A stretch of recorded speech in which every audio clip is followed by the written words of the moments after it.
Yeah, good morning. Very, very happy to be here. I'm Kyle. That's James. And I say happy to be here, of course, because at youtube.com/ESPN1320 and twitch.tv/ESPN1320, where the Chatty House resides, our guy Johnny G said, happy that you guys didn't blow away in the wind. Yes, we have made it. We are here, stayed inside all day yesterday as to avoid not only the wind, but to avoid things falling on me. Oh, yeah. No catastrophes at my house. Hopefully no catastrophes at your house. Good morning, James.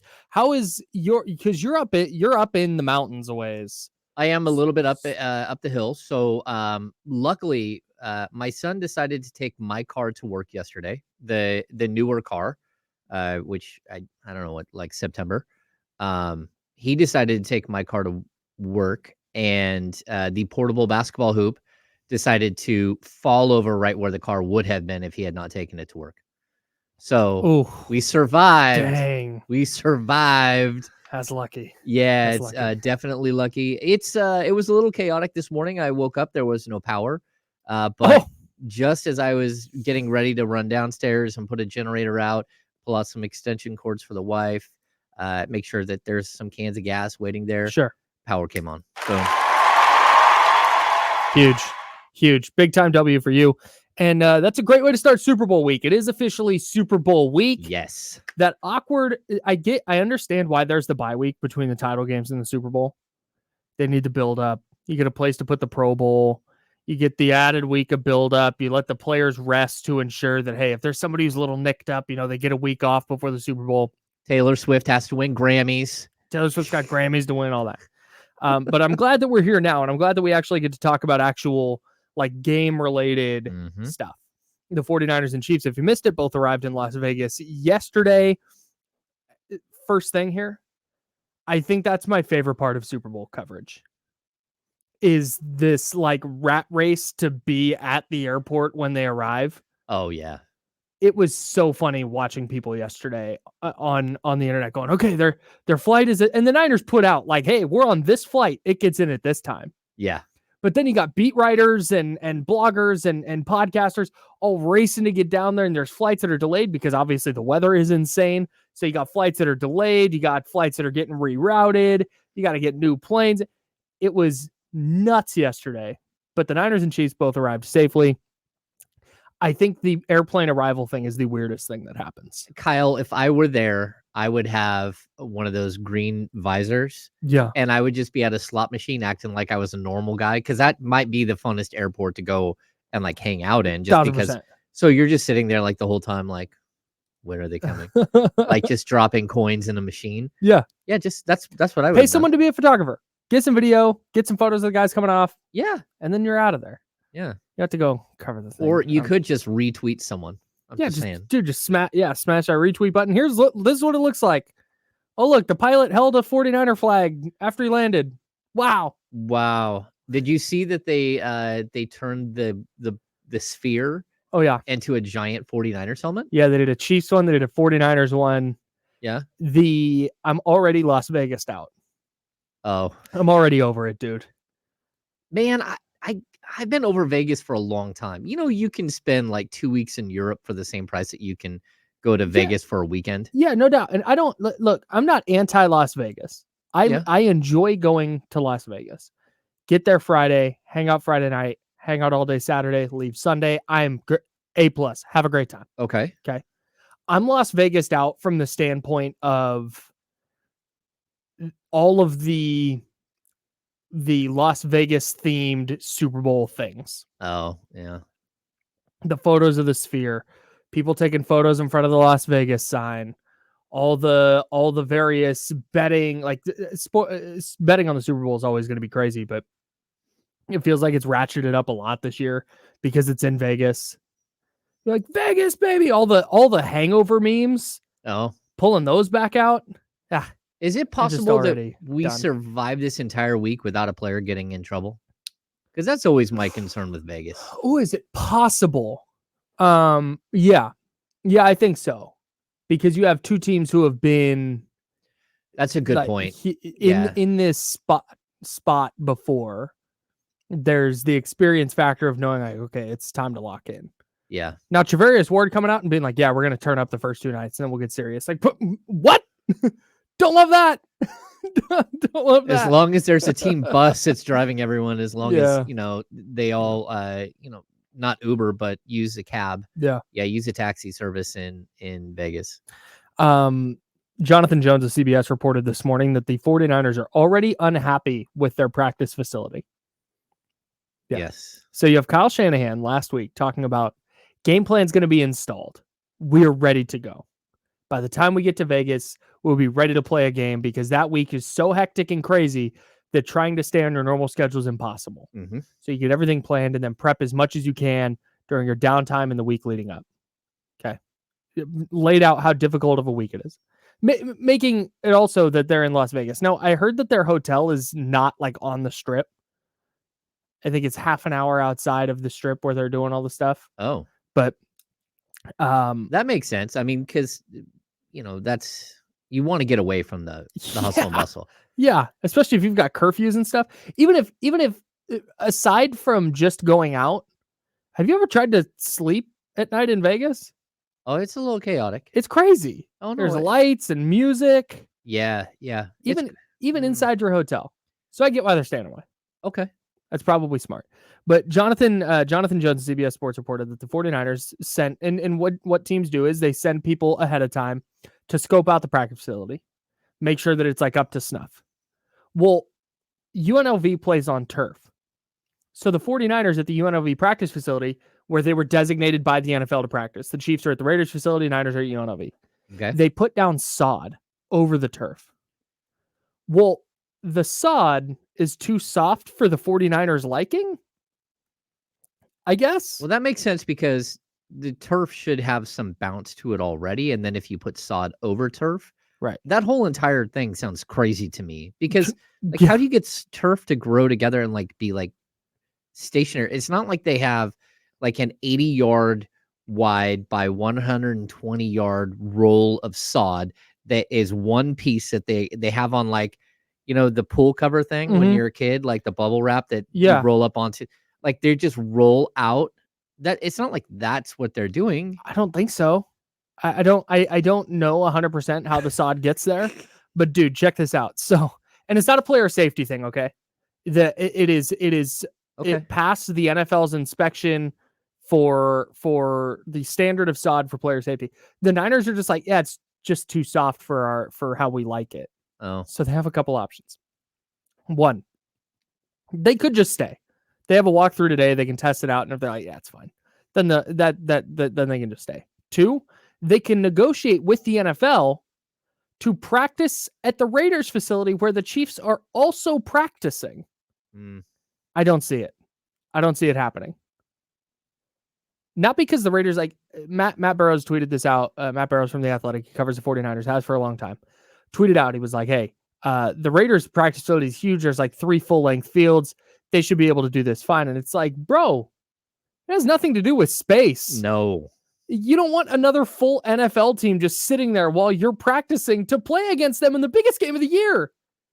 I don't even want some rando like wandering around the stands who may or may not have his phone or multiple phones that, that's a little sketch. They don't even let credentialed media watch them practice. No.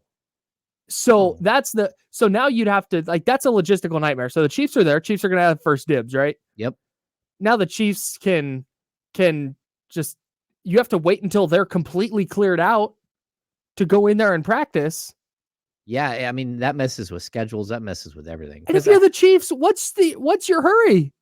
There's a build-up thing here too. Like, right, you want to get on a schedule where you're ready, that you're even practicing building up to that 3:30 kickoff time or whatever it is. Yeah. And you want to get sort of in the ritual of that all week long. Yes. Yeah. So, man, I don't know. If I'm the Niners, I'm looking for ways to just stop with the nonsense and just play. Their other option is to roll in new sod. Which the money that NFL teams will spend, I mean, baffles me. It's franchise changing. You win. I can't afford to sod my backyard. And they're like, "What? We don't like this. Rip it up. We'll just get a new, like you said, 960 square yard thing. Here we go. Just roll it out there. Like, that sounds like a unbelievable expense. Huh. Wait, That's whatever wild. the math is. I don't know. A full-size football field worth of sod, just going to roll it out. I'm guessing they wind up being okay with what's a UNLV. Yeah, probably. But it's just not a great omen that the first thing that comes out Monday morning after they arrive is, hey, they may have to change their practice field. It kind of plays into the Niners mystique, though, doesn't it? Like the guys in the parking lot in San Francisco, they're not like a normal tailgate. They're all wine and cheese. You know, it's kind of like, a little playing into the snobbiness. Yeah, the snobbiness of it, like like they're Goldilocks. No, this isn't right. And then they'll bring in more stuff. Yeah, this still isn't right. And then finally the third sod, they'll be like, that's just perfect. Right. That is just right. red and Goldilocks. That's right. All right. We got to hit a break. We've got a bunch of Kings stuff to get to as well. We'll be previewing the Super Bowl all week. We'll have different things for you throughout the week, talking 49ers Chiefs, but the Kings aren't going anywhere. In fact, they played twice this weekend. They beat the Pacers 133-122 in Indiana, and then the next night beat Chicago 123-115. We can dive into all of this later. I don't hate that they almost smoked a 30-point lead. I don't either. It is so. You watched it. I watched it. Like, it is so easy to blow a lead in the NBA now. Especially with the way 3-point shooting is, and with the pace on the second night of a back-to-back.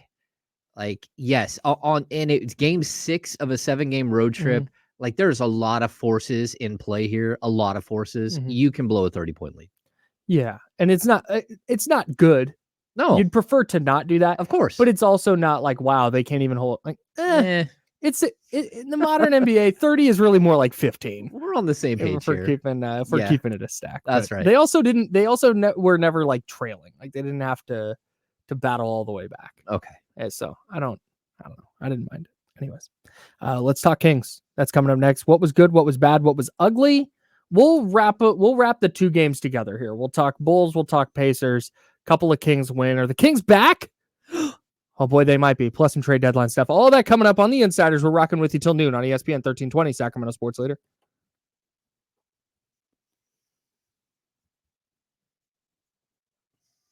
All right.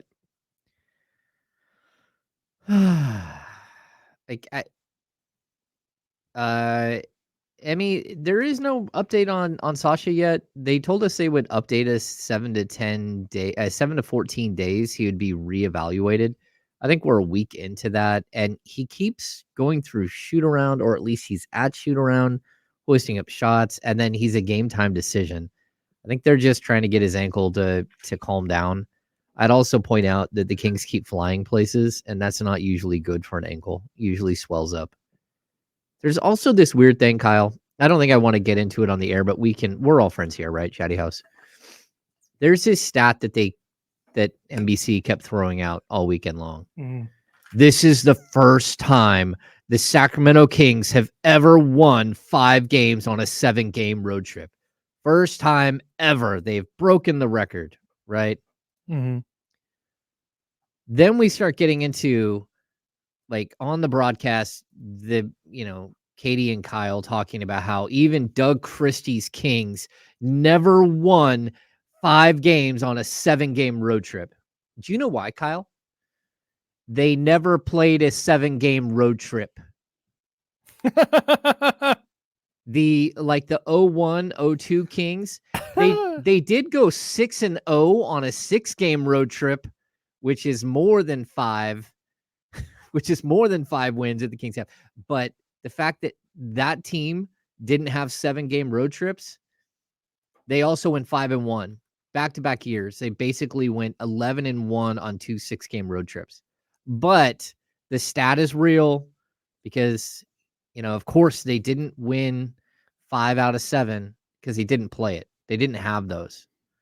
So I don't know. I was annoyed by the stat while I was listening to it because I'm like, there's no way they've never won 5. It's a little bit like my grandma saying I'm her favorite grandson. Yeah, because you're the only one. Yeah, or her favorite. I'm sorry, her favorite youngest grandson. That's tough, Kyle.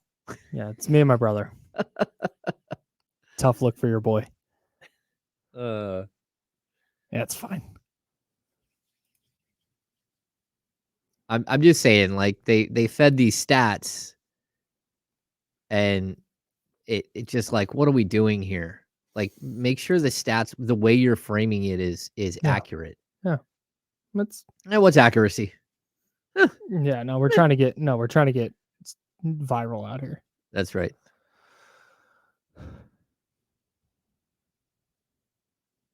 I have the Warriors Hawks game on. Oof. I think this is a game that I may have sent you a tweet about. I mean, a text about. You did.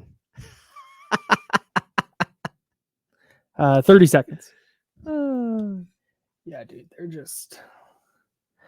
You see all this like trade stuff, and it's like, oh, they're gonna make. It's like, bro, listen to everything that's coming out of Golden State. They're not doing anything. If they can give away $10 million in salary for nothing, oh my 1000%. gosh, please! Like, they would love that at this point. Yes, that would equate to like $70 million in luxury tax. All right, here we go.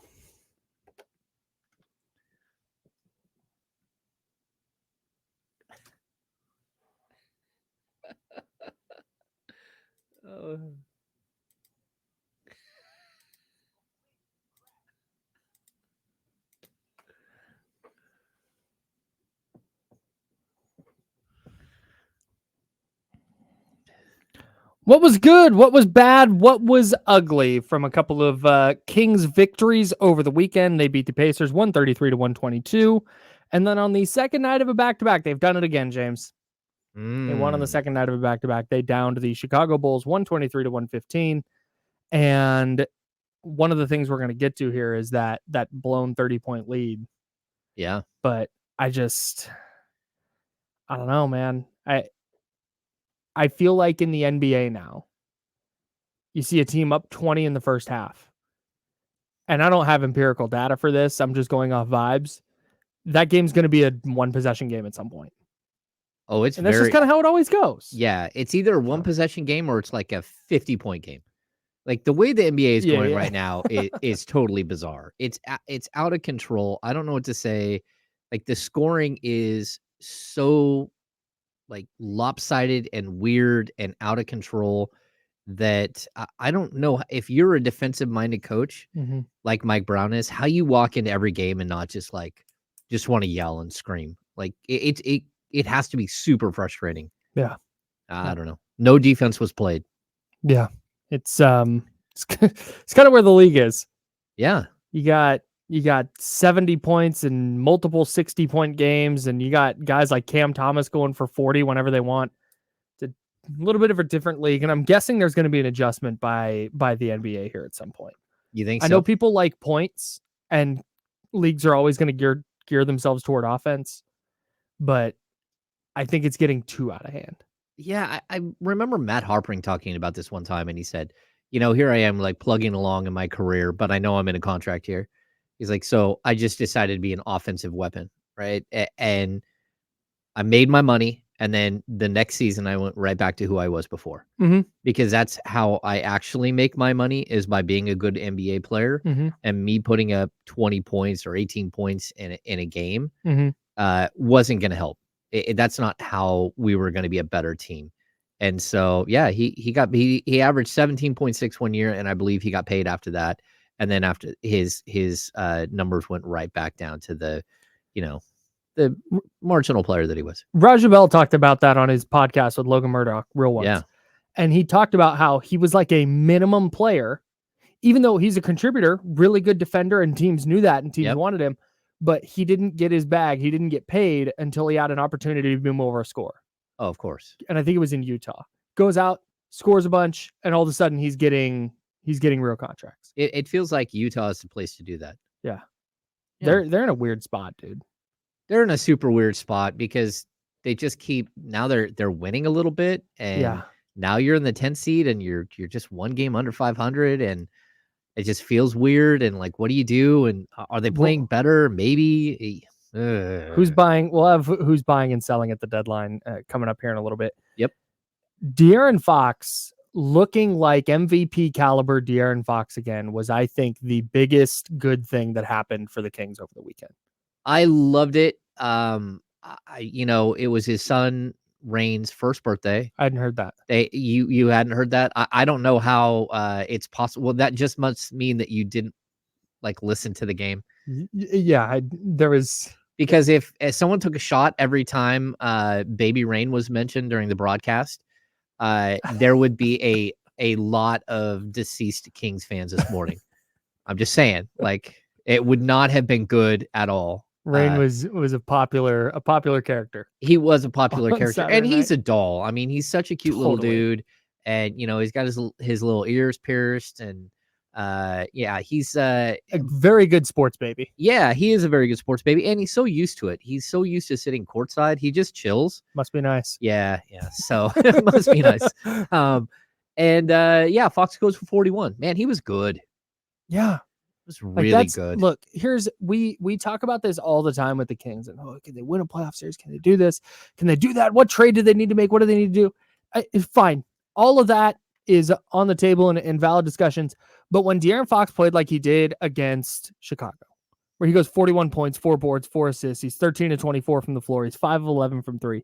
When he looks like that, they can win any playoff game they're in if they get that version of De'Aaron Fox. That it frankly, the rest, everything else doesn't matter as much for me. Well, I would agree, and I would also tell you that over the 2 games, he had 11 steals combined. Yeah, he had 5 steals against the Bulls. He had 6 steals against Indiana. If he's going to enforce his will on the game on the defensive end, the Kings can easily make the second round of the playoffs, and they might even be a little bit better than that. Yeah, I'm with you, man. I've been on the De'Aaron Fox superstar train since the postseason last year when he leveled up from where he already was. And what? That's when you got there? Yeah. I'm just messing with you. What? Some Kings fans out here. That's when Kyle got there? No. I think you're right. I think when he leveled up in the playoffs, you're like, hey, look, there he is. Yeah. No, he was always really good. But to be a superstar, to me, you have to do it in the postseason. You have to level up your play in the postseason. And he went and did that. And then got even better this year. So that's kind of where I land. And man, if you can have the best player on the court in a playoff series, you've got a puncher's chance. When De'Aaron plays like that, he's going to be the best player on the court more often than not. Yeah, I agree. And we're really close to that being sort of who he is. Really, really close. Yeah. I mean, he's shown it for long stretches this season. He's had the downturn, but he's got to be able to prove that he can be that player night in and night out. Yep. There is one more step he takes, a logical step as far as superstar status. What else do you have for good? They did not get torched by TJ McConnell or Tyrese Haliburton. Big time. Bravo. Sabonis continued his torrid pace. He's up to 31 double-doubles. And we learned over the weekend that the stat that we were putting out there, that would be the record, the consecutive double-doubles. No, for some reason, they forgot Jerry Lucas, who is one of the greatest rebounders of all time. And Jerry Lucas had over 2 seasons, a 55-game stretch of double-doubles, and over 1 season, he had 45 consecutive double-doubles. Jeez. Whatever the stat was that we were being handed was incorrect, and it's been lies. corrected. The fake news media. That's out right. here again. I have a Domantas Sabonis take marinating. Yeah? Yeah, it goes back to my whole he needs to shoot more threes thing. Yeah. And it's just I think a logical extension of that. I'm not ready to debut it on air yet because I need to do a little more digging. You're working on it. Yeah. I'm actually making sure that the take comes with something more founded than I don't know, just vibes, bro. Okay. Yeah. I'm with you. So I'm letting that I'm workshopping it as we speak. Workshopping it. Okay. Yeah. So over the weekend, we also saw the reemergence of Malik Monk. He finally woke up from his slumber. So good for Malik Monk. And my goodness, he was electric in both games. Like the way that when he decides he's going to be a great player, he has an ability to just step up and be all-star status. He is really good. I want to move on because I want to talk more about this later. Oh, okay. I have a giant on my rundown here. I wrote a giant question mark next to this one. Did you like write Monk in giant block letters? Monk question mark. No, just next to your bullet point, I just put a Okay. little question mark. All right. Yeah. Cool. And then Kessler Edwards got some burn and was impactful. Goddamn time. Yeah. I mean, he could be the next Colby Jones for you. Yeah. On the bad side, Kyle, we do have bad. Keegan Murray is struggling. 3 of the last 4 games, he scored 5 points. And then the other game, he scored 33. So they've got to figure that one out, how to get him involved. And I'm going to just say it has something to do with the fact that Kevin Huerter and Harrison Barnes are stepping up, and it's really difficult to have all 5 starters scoring. Sure. And sometimes Keegan needs to be more forceful. The team's also turned the ball over 16 times in both games, and that was a bit of concern. They got a little loose with the handle, but again, mental fatigue, I think, is there. It's set in this deep into a road trip, and sometimes you get a little sloppy with the ball. Yeah, I think for Keegan, the next step is just consistency. It is. We know that, like, I think he needs to be a little better off the bounce, just creating his own shot, but that's 2, 3, 4 years down the road. For this year, what the Kings need from him this year is the player we've seen when he's at his peak. You know, he's not that he's going to go for 47 a night or 33 a night or anything like that, but we've seen enough stretches where he's that stretch before he went and got 47. It was 24, 17, 15, 47, 25, 13, 21, 20. Like that's Keegan Murray they need. Yeah. And getting that consistency, that whatever that is, 8, 9 games, whatever that was, getting that, extending it over months, that's, I think, the step that he can take tangibly this year that I would like to see. Okay. I think that's usually a year 3 thing. The ugly, you almost blew a 30-point lead. Meh. I'm putting that in bad, not ugly. And then Kyle, it's almost like they have a bend don't break mentality. It's like, we still got a lead. It's only 3. It's okay. We're good. We can ramp this thing back up. We got this. I don't like it. I don't like it very much. I not even from just like a stress standpoint of like, oh my God. But I would like to see this team that all year we have wondered about their competitiveness, or not necessarily that, but wondered in games, too many games. Where was the competitiveness? Yeah. They did not come out and look like an NBA basketball team tonight, or look like they wanted to play basketball tonight. That's the one thing with the quote bend don't break thing. Like, no, you got to go step on somebody's neck. Yeah. Like go deliver the knockout blow. Don't Mortal just go, Kombat. like, no, okay, this is nice. You know, we'll just hang out. And I'm like, God, no, just knock him out. Put it away. All right. That's good, bad, and ugly. We'll have a Jiffy Lube Fast Break player of the game for Friday night's game. And then let's do some buyers and sellers. Who's moving at the trade deadline, who is not. And an intriguing name for the Kings came up in a report today on Hoops Hype. We'll tell you who next on ESPN 1320.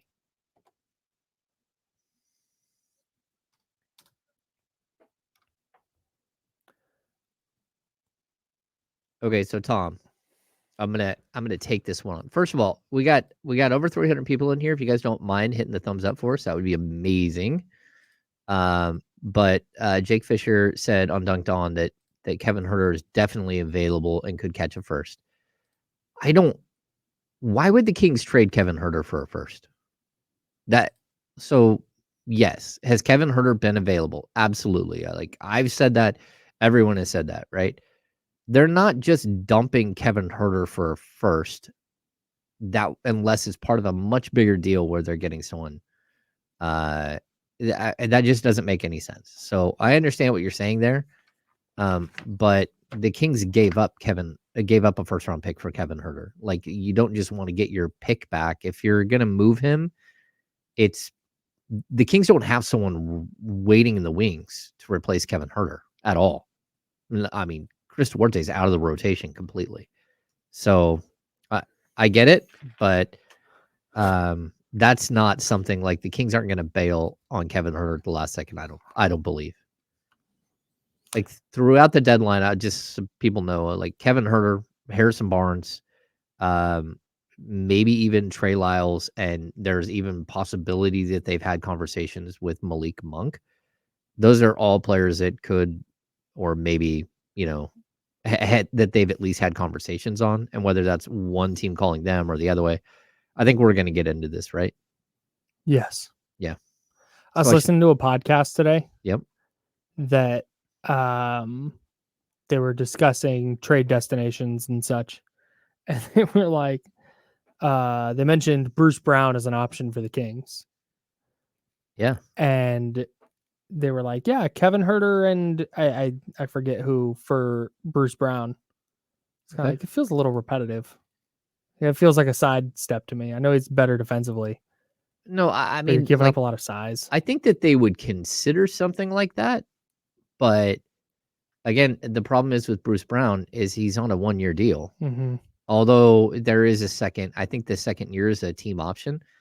But the other problem that you have is that you only get early bird rights. Well, I don't even know if you get early bird. Maybe you do. You get early bird rights, so you could pay him, and you could extend his contract. And especially he's up to like $22 million or whatever. Yeah, $22 million. He's a $23 million team option next year.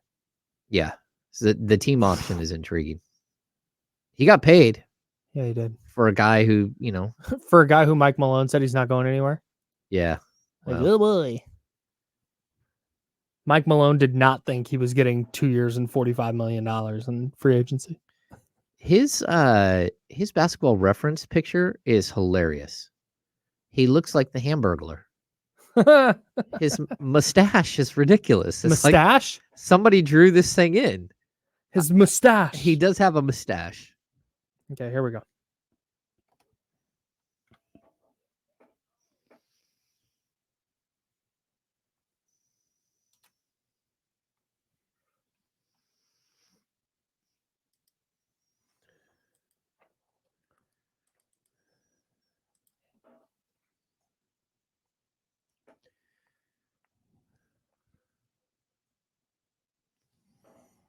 Who's buying at the trade deadline? The NBA trade deadline, that is.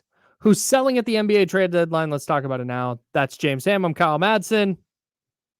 Appreciate you guys for hanging out with us. If you are watching on YouTube at youtube.com/ESPN1320, go ahead and hit that thumbs up. Subscribe while you're there. We would appreciate that immensely. It helps us with the almighty algorithm.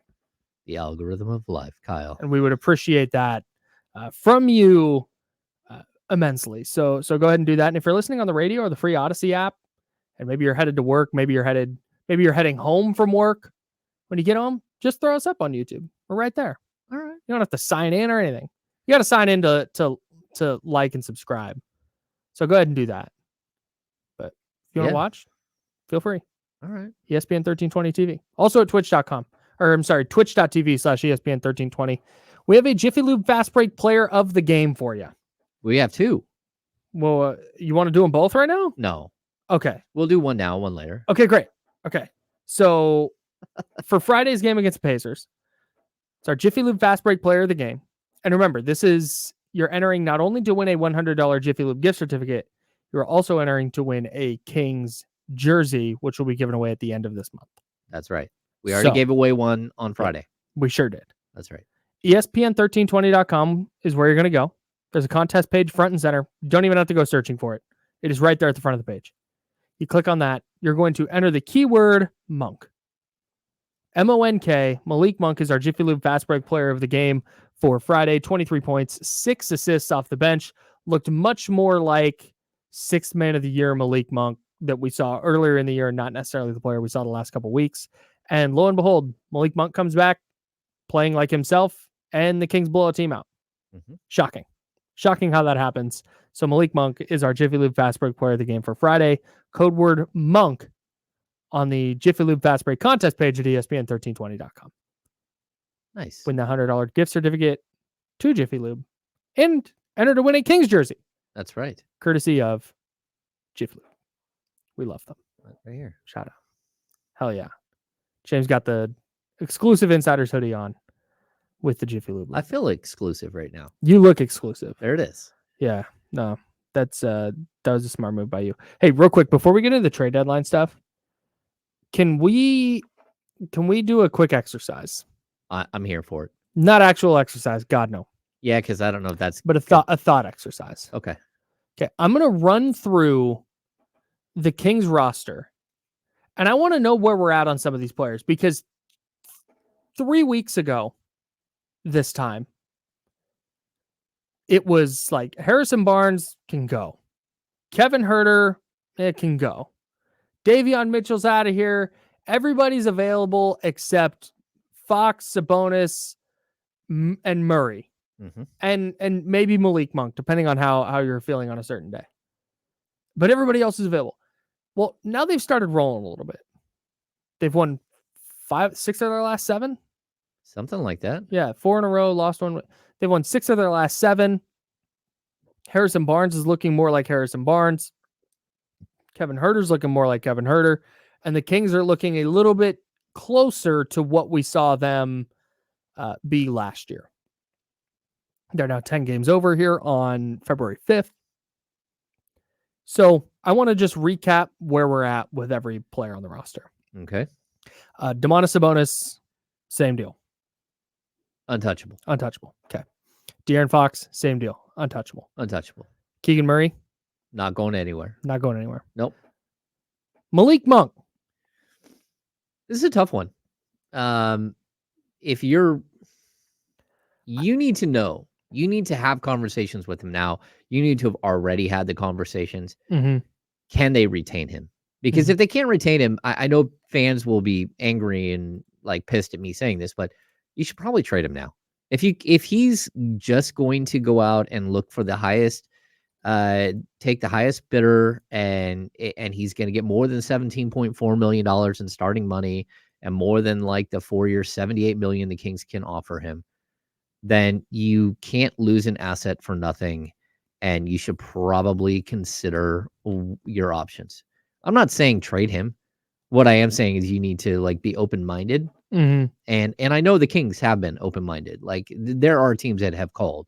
There, even Toronto. There are like some murmurs that Toronto tried to swap out one of the players in the deal for Malik Monk at the last minute. But if you're the Pascal Kings, Siakam deal, you mean? Yeah, the Pascal Siakam. Sorry. So yeah, if there is a way that you improve the roster and get better today and get better for the future and take away the risk, then you at least consider it. I wouldn't trade him, but I would also want to know whether or not he's going to return. I'm in the camp that it would need to take I don't want to say Godfather offer because I think that gets overused, but a deal very close to that. Yeah. Where you are getting, like you said, not only this year, it can't just be here in Sacramento. It has to be one of those deals that nationally people are like, oh, wow, the Kings are going for it. Yeah. And whether that deal is out there or not, I don't know. I would doubt it given what we've heard or not heard, frankly. Yep. So yeah, not untouchable, on the table, but expensive.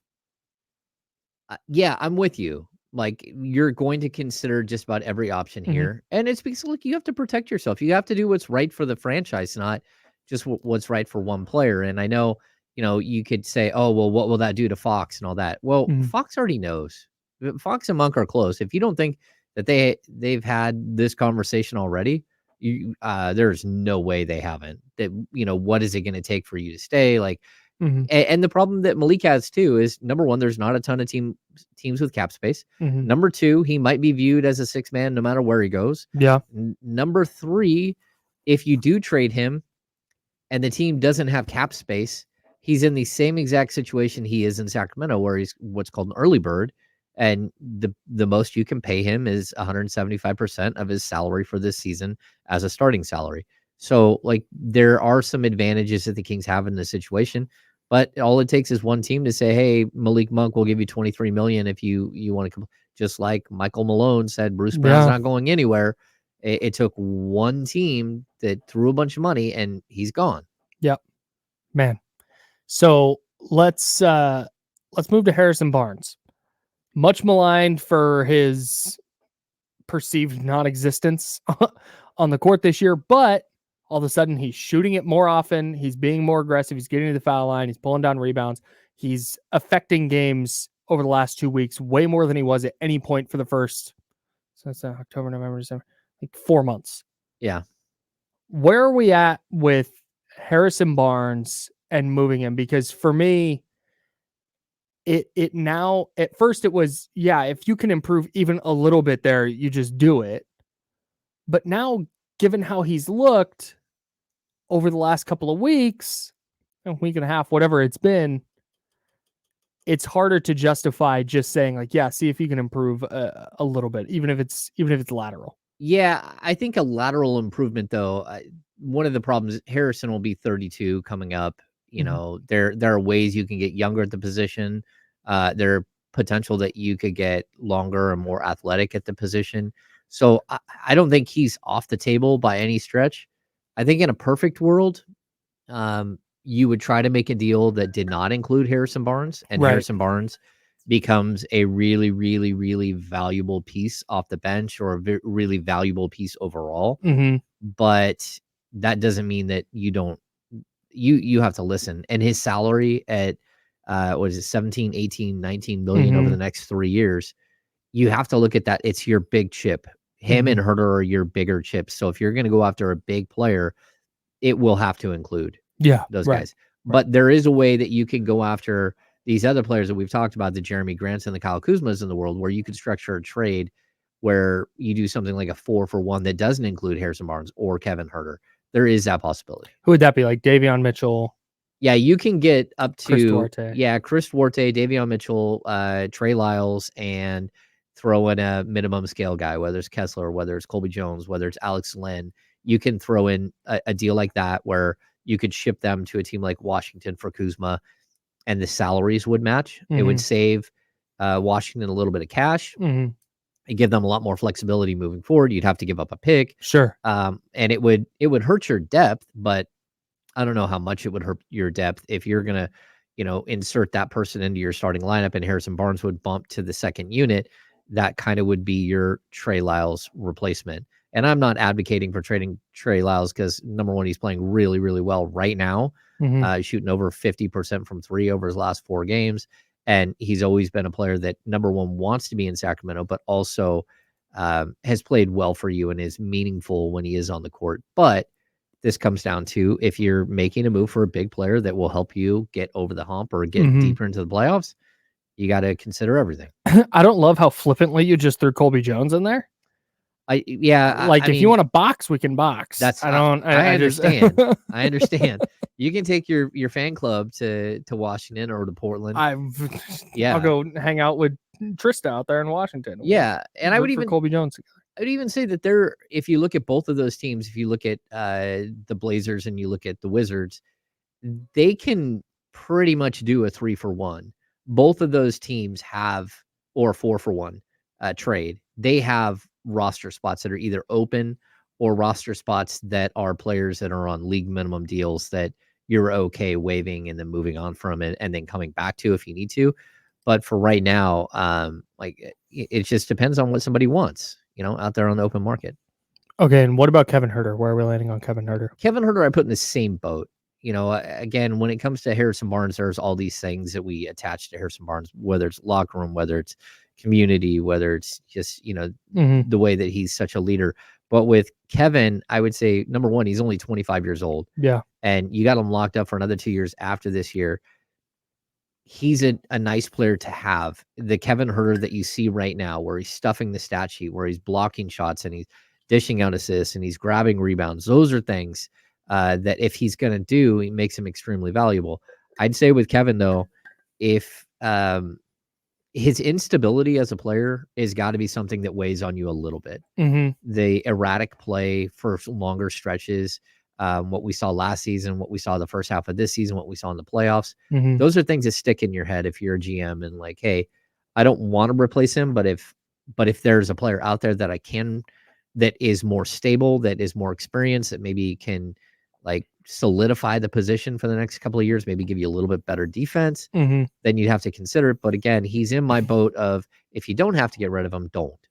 Yeah, and I that's kind of where he's been for a while for me. Him and Barnes both, but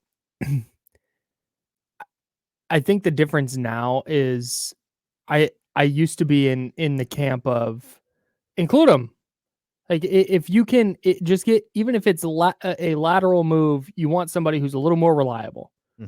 Like, okay, we've seen Kevin Huerter be good at times this year, but he's been bad more often than he's been good. This is before the last couple of weeks. And yeah, if you can move Kevin Huerter, you do it. But now I'm more landing where you are, in avoiding putting them in deals if possible. And that's, I think, probably going to wind up leading to some inactivity at the deadline. Okay. Just because I don't know how appealing Chris Duarte, Trey Lyles, and Davion Mitchell are in a deal to people. You know what I'm saying? Yeah, that, and Kyle, there's something really interesting here that I'll hit really quick. I don't want to confuse people all that much, but look, as of right now, the Kings have given up their 2024 first round pick in the Kevin Huerter deal, right? It's lottery protected. It could go in 25. It could go in 26.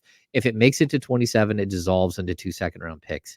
So as of today, technically speaking, the Kings can't trade a first round pick until 2028, right? So follow me here. The Stepien rule is complicated, but it means that you can't trade back-to-back picks in advance, not back-to-back picks. So if the Kings do make the playoffs this year and their first round pick is relayed to the Atlanta Hawks, it resets the moment the draft is over and we start a new season. So when we get to basically July 1st of 2024, that's actually the 24-25 season. Okay. And so by league rule, you can't trade more than 7 years out of picks, right? So as of today, the Kings can trade well, in theory, you can trade 24, 25, 26, 27, 28, 29, and 30. The day you get to July 1st, the Kings slate is now clean. They can trade up to 7 years out, which is now 2031. And they can trade up to 4 first round picks. 25 becomes available. You can't trade it in advance. Right. But now 25 is available starting on July 1st, 25, 26, 27, all the way to 31. But then every 2 years. So you can trade 25, 27, 29, and 31. And then you can do pick swaps in between. Is this all to say that they're more likely to make a move this offseason? It's to say that they will have more power this offseason as long as they make the playoffs this year. If they don't make the playoffs, now that pick carries over to 2025, and now we're right back in the same situation.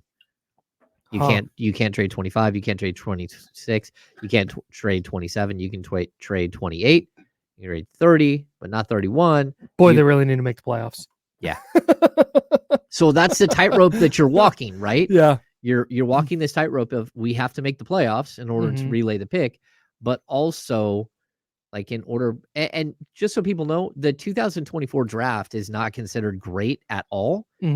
Atlanta is not going to want to take this pick just and say, okay, we'll take it. Because if somehow you don't make the playoffs this year, that means that something bad happened and there's potential for you to not make the playoffs the next year and the year after. Like Atlanta's gonna be like, oh no, we're all right, like figuring this out. Like we'll wait and see how bad you get before we take that. We just accept a pick. So they may hold out and you may not be able to like move that pick and try to secure something for the future. Wait, what do you mean they Sorry, hang on. I don't want to hang on this too long, but if the Kings don't make the playoffs this year, right? If the Kings don't make, then the pick doesn't relay. Right, because it's lottery protected. Yeah. So the next year, I think it goes to top 12. But Atlanta's going to want to watch and see how this plays out. They don't want a 2024 because the 2024 draft isn't very good. They'd be like, all right, maybe 25 we get the pick. And we can see if the Kings start getting worse and worse because eventually you're going to get to a point where it's only top 10 protected. So they can choose not to let the pick convey? Well, no, the pick doesn't convey if it's because it's lottery protected. Right, but okay, I'm sorry. I'm hung up on the Hawks. The way you're explaining this makes it sound like the Kings as of right now could go to the Hawks and say, "Hey, we'll give you a second round pick to pull the protections, and you just take our 2024." Okay, I see. Got it. No, but the Hawks are going to want to see how this thing plays out. Got it. They would much rather, even if it's waiting 2 years, 3 years to get the pick. Right. They'd rather like wait and see what happens with the Kings. Right. Try and see if you can get it to be top 5. Yeah, and it's a gamble. Okay, it's a gamble for sure. But okay, yeah, glad we landed there. All right, let's talk about the trade market, because Yeah. if you're going to walk into the trade market with Trey Lyles and Chris Duarte, Davion Mitchell, and a minimum guy, Okay. we'll say Kessler Edwards, because trading Colby Jones is not a thing I'm doing. You can't even say the words. I can't. Yeah. You know what? Hang on. You know who can speak for me here? It's a complete crap. Yeah, damn right it is. That's right. So you're gonna so you're walking into the trade market with those three guys and a minimum salary player, Okay. saying like, hey, let's try and make some deals happen. There's other. I mean, we could throw Sasha Vezenkov in that as well. Like, I Sure. don't know that the Kings would trade Sasha, but again, a $6 million trade, $6.5 million trade chip. Mhm. I mean, he's out of the rotation right now. But anyway, go ahead. So what does that look like? Who are they competing with? So in the West, Yep. you have OKC. Are you buying that OKC is going to make a move? No. Yeah, I'm not either. I think it's a year too early. Yeah, I mean, their organic growth has been spectacular, Yeah. and But at some point, they have so many picks, they're going to have to start getting rid of them. well, we say that, but then they don't, and then they have to waive players who are first round picks because they didn't. But anyway, yeah, it's a very interesting situation. But again, remember that not all those picks are gold, and especially if they're good, yeah, those picks aren't gold. If they were to trade those picks 2 years ago, those picks were gold because OKC wasn't very good. Where they are now, those picks really might not be valuable at all. Yeah, and I don't even know. I know they have so many other teams' picks, and I don't know exactly what it looks like. Didn't they have 7 first-round picks in the next 2 drafts? Oh no, they got way more than that. Way God. more. And like on top of that, Kyle, you have to remember that again, a bunch of their picks are 2024 picks, which no one really is clamoring for at this moment. The podcast I was listening to earlier today said essentially a 2024 pick is like not having one. Yeah. Dang. That's good. Yeah. That's why you want to make the playoffs. Go ahead and give that thing away. Oh God. Yeah, 14 first-round picks. There we go. For OKC from Sakir and Bagley. In the next 2 drafts? No, not 2 drafts, but the next couple of drafts. Yeah. Not the next 2, but the next couple. But that might be the oh, my bad. Yeah, the next few. There we go. Yeah. Yeah, they've got a lot of picks, but they do need to figure out how to improve their roster like everybody else. They're still a piece or two away. Yeah, they are for sure. The growth has been nice for them as a team, but they're definitely still a piece or two away. What about Minnesota, the other team atop the West? I don't think Minnesota's like they're standing pat. Yeah, I don't think that they're making a move. If they do, I think it'll be a fringe. Yeah, they might like a 6-man or something. Guy. Yeah. They might look for a shooter, for a scorer off the bench. But outside of that, I'm not sure they're going too deep. Yeah, I don't even know what they have to trade after the Rudy Gobert thing. Yeah, it's a little complicated. What about New Orleans? Yeah, I think New Orleans is kind of in the same boat. They would love a major improvement at center, but I don't think that they can get that. I don't think there is a major improvement that's just sitting there. If Jared Allen becomes available, sure, they would go all in. But outside of that, I don't think that there is a major piece.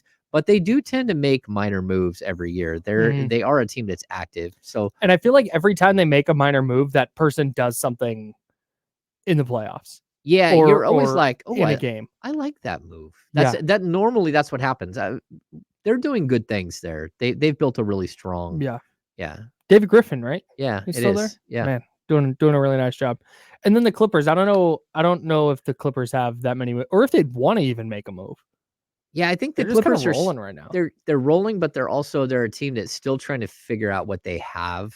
Like if this is going to work long term.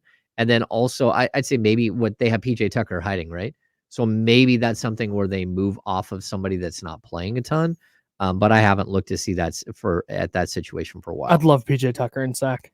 Yeah. Oh yeah. I would.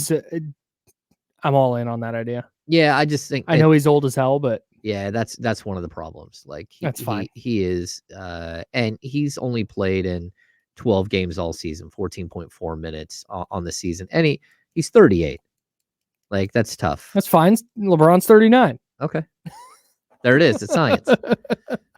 Yeah, no, I would love PJ Tucker in Sacramento if you could go get him for like a 2nd round pick. No, totally. I'd do that. So yeah, fast. I would at least listen. In the East, I don't know if Bucks, Celtics, Sixers, the Cavs, if anything, might move off of somebody. Yeah, but that's a But they've big been better if. lately. They're so confused with what's going to happen with Donovan, and I would see them like trying to convince and to convince a player to stay, you Yeah. got to continue to be good. Let's talk buyers real quick in the West. Yep. The Kings probably. Yep. The Mavs have to be. They have to be. If they want to be serious, there's just no way you can move forward with that roster. It's really a 2-man roster. Yeah. It's really awkward. With Tim Hardaway Jr. sometimes. Sometimes. Yeah. Yep. It's not good enough. The Lakers. Yeah. I don't, especially Jared Vanderbilt's out long term. That's tough. The whole LeBron James trade thing that came out from that reporter at KTLA. Yeah, that's weird. But then the fact that Clutch came out and talked to Brian Windhorst at ESPN and had Windhorst out there like, no, that's not going to happen. That's not going to happen. That's kind of crazy. It's wild. It'd be the right thing for the Lakers to do if we're keeping it a buck. Yeah. No, I would agree. Obviously, he's still very, very good and not like, oh, he's washed now. Just get rid of him. Well, Kyle, you do know that they have 2 All-Stars. That's a good point. Yeah, you want to keep that all-star pairing together. That's right. Yeah, no, I would, dude. But just if they had done that, it would have been like, whoa, you can't trade LeBron James. Like just for your fan base and as a brand, trading LeBron James would be nuts. Yeah. Right. But strip the history and all that from it. That is a 39-year-old player who is still extremely valuable in the trade market, and you can go build for your future. That's a 39-year-old who's not under contract for next season, by the way. Yeah. Who you can build for your future and get this massive haul for him in a year where you're probably not going to, even if you make the playoffs, probably not going to make a lot of noise. Yep. No, I'm with you. It would make sense. Yeah. You can't do it, but it makes sense. Let's pick this conversation up when we get back. We got to hit a quick break. We'll have more NBA trade deadline for you, and we'll continue our Super Bowl coverage as well. The 49ers say they're going to turn up their first couple days in Vegas. And then we got a Brock Purdy question for you, since we haven't had enough of those this year. All that's coming up next on ESPN 1320.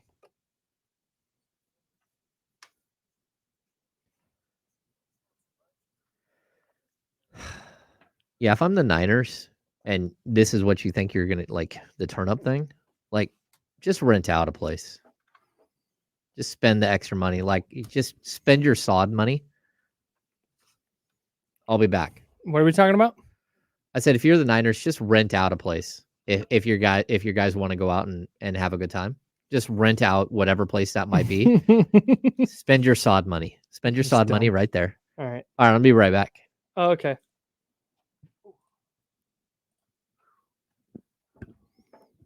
Hey, Chatty House. James did the thing to me again where he left at a really inconvenient break. It's fine, though.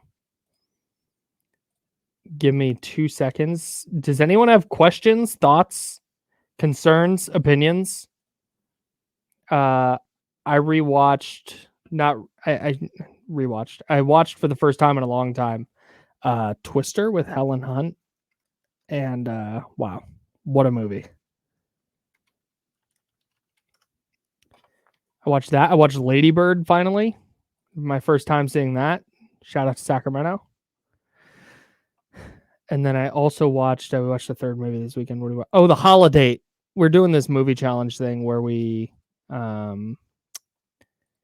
watch, we're doing it with some friends where we watch a different genre of movie each week. And it's like this 52-week thing, and it's great. It's been a lot of fun. But our holiday movie, we watched The Holiday with oh my God, what's her name? Emma Roberts. It's good. It's a funny movie. We're out here, Lizzie. Ike's Ike definitely can be. So Blake, we were going to do Groundhog Day on Groundhog Day, but then we missed it by a day. We had some stuff come up, so we ended up skipping that one. Yeah. I've got takes on this, Aldrin J. Dad, he was so good. He was so good in Twister. Nah, I didn't. I have so much coffee at home, bro. I have an ungodly amount of coffee. I did buy a French press, though. And I'm enjoying my coffee and my French press. Ooh, I like dramatically dramatically superior to a drip coffee machine. Not sure what I'm watching Godfather 2. Oh, we haven't got there yet. Huh. L'Jarius Sneed. My guess is Ayuk. But I haven't done a deep dive on how the Chiefs line up their defensive backs. I don't know if they pick a side or they follow anybody. Hello, Miguel. I'm out. I like Bones Highland a lot as a player. I just think he's a little bit redundant with someone like Malik Monk. Yeah, the only way you do that is if you really thought you were losing Malik Monk. Yeah. I like Bones though. I'm not anti Bones Highland. It's just not for the Kings roster. Oh, Palm Springs is really good, Wilsey. Really enjoy this movie a lot with Andy Samberg. Okay. I liked it. No, I didn't. James, did you watch WrestleMania? Or I'm sorry, Friday Night SmackDown? No. Yeah, me neither. Sorry. There was a Kings game on. Oh, that old chestnut. 29 more seconds. Ooh.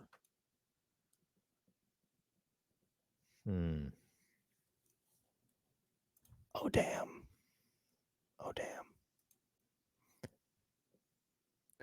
I like Jaden McDaniels, but I think I'm out on moving him for Monk. Or moving Monk for him. Oh. Oh, dude, I got to tell this story. Uh-oh. From the live show. All right, hang on. We're coming back.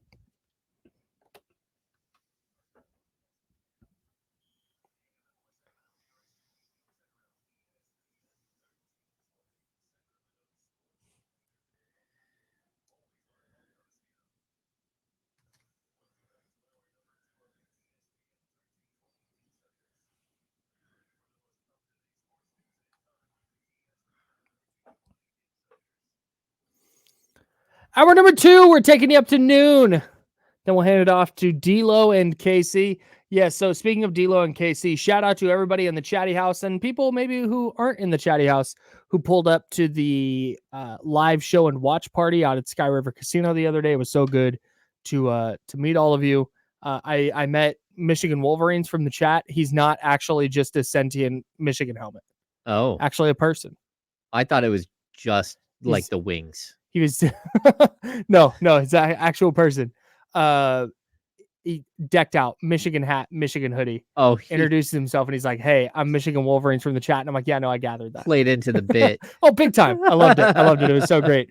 Really good dude. So Zabo also in the Chatty House. And again, youtube.com/ESPN1320, twitch.tv/ESPN1320.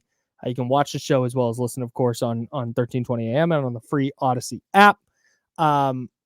Saw our guy Zabo as I was walking up to the stage, and my nightmare happened. I messed up a dap, and honest to God, it is one of my greatest fears in life. You were like, is meeting dude. I went in because I went in for the dap, and he was doing something. He was like, no, fist bump. And then we did the change all at once. And then it just kind of wound up being like our hands just kind of briefly touched. And I was like, bro, that was unacceptable. I got to go, but we'll figure this out. oh. And so with Zabo was fine. He was great about it. Meeting a famous person and botching the dap is my nightmare scenario.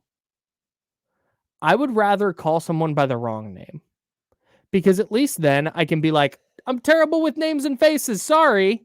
Yeah. If you mess up the dap, if you mess up the handshake, because you never know. Sometimes people are like, put her there, and they do the strong, firm handshake. And then you get the dap where you lock the hand, but then you get the dap. Some people are like that with the fist bump. I never know. I never know when people are going to bring me in for the bro hug. Oh, yeah. It is exhausting trying to figure out how to go about it. And I'm usually pretty good with it. Yeah. But with our guy Zabo, I botched it bad, and it kept me up. all night, just thinking about how horribly I messed up the DAP. Yeah, it was a great time though. It was a great time out at the Sky River Casino. Shout out to them. It is a great setup there out at 32 Bruce Street, and I can't wait for the next live show. Yeah, maybe I'll make it to this one. Also, shout out to Track 7 Panic IPA. Oh, just while we're here. Big fan. All right, there you go. Buyers and sellers at the NBA trade deadline. We've talked about some of the Kings that are going to be, some of the teams that are going to be buyers.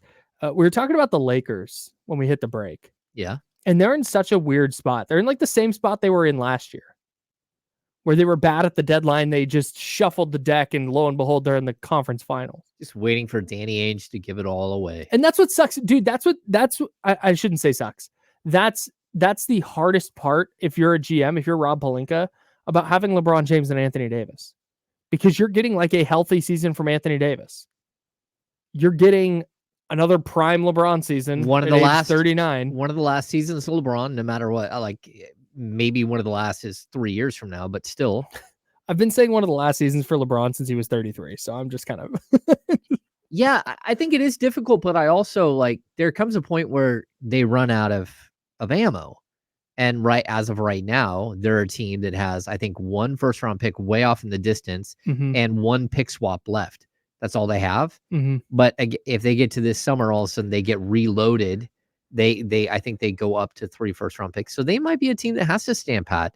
I don't know. Every time you think that, then they don't. But I see the whole they have to stand pat thing, but I see that and raise you 1 hourglass emoji. Yeah, I'm with you. I totally get it. I don't. But if you're Rob Pelinka, are you just waiting it out until LeBron is gone? Probably. I mean, you're trying your best to put a team around him, but you don't want to give up everything. And although you're the Lakers, you're always going to be able to get some ridiculous free agent to walk in the door. No doubt. But they made all these moves in the offseason, and it was lauded as this masterclass in team building. And now they're here, and my thought is, if you're Rob Pelinka, you went, dude, I thought I did everything right this offseason. And now I've got to shuffle this whole deck again and get rid of all these guys who are supposed to be perfect. And I'm going to improve the team by doing so. Yeah, that's tough. I don't know what exactly move there is for them that's going to make them demonstrably better. Well, that, and, again, they just lost a player. They lost Jared Vanderbilt for a while. Yeah, I mean, it's probably season ending. They haven't really been able to break that one down. And it's a foot injury, which you never want for a guy. But he was playing well. And he's actually, recently, he's been playing well. Early in the season, he had not played well. And he's a guy, like, do you move off of Jared Vanderbilt and the contract you owe him and maybe try to get a player that can help you today? And that's a possibility that they might have to consider, because they're a team that has that pressure. And Vanderbilt, he's starting a new contract, and it's like a 4-year, I don't know, 4-year 48, something like that. So it's a bit of money, and he hasn't really performed up to that. But there's still teams around the league that would look at him and say, oh, yeah, I'm in. I think the Kings would look at Jared Vanderbilt and say, hey, like, not for this year, but, could we give you something that might help you this year? And we'll take on Vanderbilt and his upcoming 4-year deal that, will fit him in at one of our forward spots for the next 5 years. Yeah. So I think that there are like ways, again, the Kings and Lakers don't typically do a lot of trades between the two teams, especially in season. And if you're the Kings, I think the one thing you don't want to do is give them help. Oh, for sure. But, again, if you're getting a player that you think it fits one of the needs that you have, which is a long, athletic defender who can defend multiple positions, but isn't a great shooter, like Vanderbilt fits that need. And he's also really, really, really close with De'Aaron Fox. So I would at least and again, not to just like throw names out there, but, maybe a Chris Duarte and a Davion Mitchell help that team today. Would you still do that even if you're not getting Vanderbilt for this year? Yeah, I mean, I would at least consider it, especially since you're talking about 2 players who are sort of in your rotation. The team to me that intrigues me the most here in terms of how it could wind up impacting the trade market for the Kings is the Rockets. Yeah, Because I've heard Jalen Green's name floated out there now, and that's the kind of player, that's the kind of not prospect, but that's the kind of player with upside that teams will justify making a big move for, especially teams that aren't there. Yeah, that might have some players sitting on their bench that could help somebody, or players that are like solid veterans, but they're starting over. Yeah, that's the type of move where it's like, ooh. Although, like I think there's enough tape on him to be like slightly concerned. And you're talking about a team who's kind of caught in the 2 timeline thing. And they went out and they got Van Vliet, they got Dylan Brooks. They just went out and traded this weekend for Steven Adams, which he won't play this year. I don't know that I would have made that deal. Future move. I'm not sure if he's ever going to play. Yeah. But it's a move that kind of makes sense because Alperen Şengün feels like he's the bridge between whatever groups you're going with here. He's a young guy who plays like an old guy. Yep. And then, like, can you wait it out for some of these other guys, or can you go get a major piece for Jalen Green? They are interesting, and they've got picks, right? Yeah, so, and picks that teams may want. Yeah, and they're not there. They're outside of the playoff picture, as they're outside of the in season. The play-in at this point, so it's tough. Well, that's why. And that's why I think they could be dangerous at the deadline, because if they really think like, yeah, hey, we want to compete this year, we want to go to the playoffs this year. Yeah, they could make things tough for a team like Sacramento that's maybe not trying to make a big move, but yeah, hey, trying to improve on the margins, maybe try and improve, in the 6th, 7th, 8th spots, whatever it is. If you've got the Rockets out there, yeah, maybe they swing for the fence with in. Maybe they try to go out and get a Kyle Kuzma or someone like that to fit another piece in that second timeline that they have. Man, interesting. What about sellers? Should we do that next? There's a lot of sellers, man. Timing. Yeah. Jazz, Warriors, Blazers, all sellers, or at least they should be. Yeah. You have the Spurs here, don't really have a lot to offer. There's a lot in the East. Yeah. There's a lot of the East has a lot of sellers, where I think the West, I don't know that there are a lot of sellers. I think the Jazz in particular, they've got a bunch of aging players that probably would look good on other rosters. But there's a couple of names that came up in a piece on Hoops Hype today as possible trade targets for the Kings. We will talk about that, and we've also got some Super Bowl stuff coming up as well. I have a Brock Purdy question that we got to get to on ESPN 1320. That's coming up next. I like this Brock Purdy question. We just keep kicking the can down the road. So I don't think we should kick the can down the road, Kyle. I like Kyle's takes on the San Francisco 49ers. Wow, thanks, man. That's so nice. What the hell's that? Sports.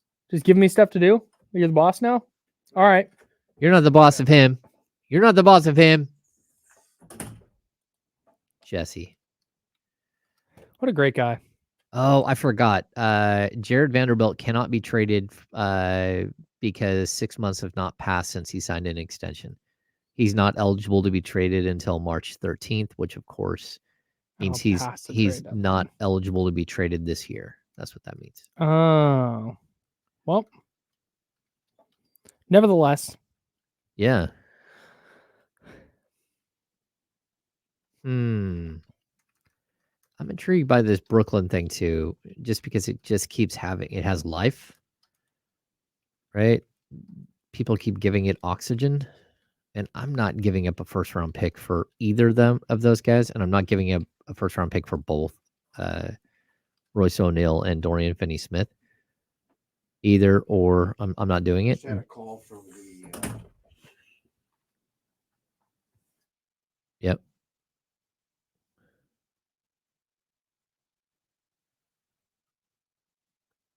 Charlie's having a conversation. What's going on, everybody? Oh, see, Dorian Finney-Smith is going to cost you. I wonder if you can do this. I'm gonna work on this transaction really quick.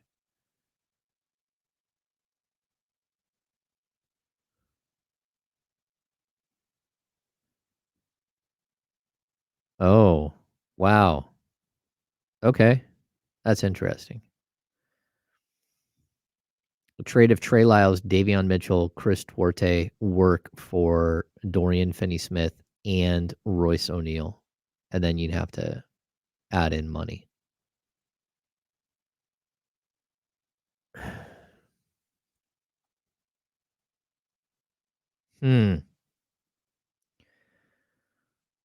No.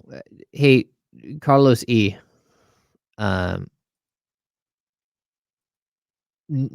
There's a reason why nobody loves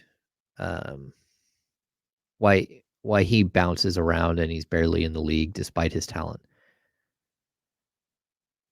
So, and it stemmed even from his time in the draft. I feel bad for him because he didn't get good direction and like someone wasn't working with him, trying to help him along. At least I don't think. And he just came off the wrong way during the draft. He has moments, but again, all that talent, and he's averaging 19.6 minutes per game. Who's that? Dennis Smith Jr. Mm. They have Lonnie Walker hiding there too. Oh, here we go. Oh, okay.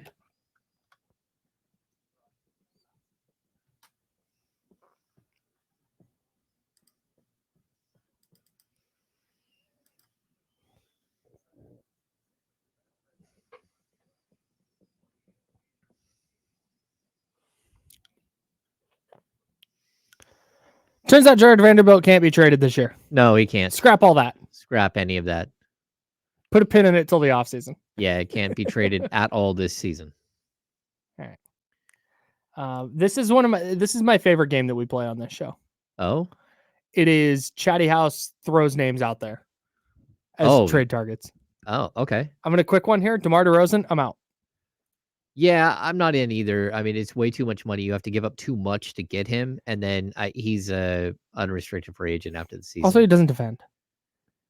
Yeah, and I mean, he's 35, and Yeah, he's a great mid-range shooter, but again, that kind of cramps your style. Like, he's a good player, I like a great player for that matter, but at his age, if I'm the Kings, I'm not there. Yeah, me neither. Yeah. Hey, I've had this question on the rundown for a week and a half. I love this question. Is Brock Purdy a franchise quarterback? Is my question. And my answer is I don't know. I think I lean no right now because because I say no for this reason. Because when we talk about criticisms of Brock Purdy, one of my common refrains is, well, correct, but he's in his first season as a full-time starter and his second season as a pro. There's growth to be had here. Mm-hmm. There are ways he can tangibly improve on the player he is now that could change the player that he is in 4, 5, 6 seasons. But on the other hand, he is very much trending toward being a franchise guy. But for me right now, he's not, because while he may improve over the next 4, 5, 6 seasons, I still need to know what he looks like, frankly, without Deebo Samuel, without Christian McCaffrey, and maybe without Trent Williams. And just what does that look like? Can he continue keeping this up? And can the 49ers continue putting these kind of weapons around him that allow him to put up this kind of production? And I don't know the answer to that yet. So for me right now, it's a no, because franchise guy to me says he's going to elevate the players around him regardless of who they're plugging in. Okay, I get that.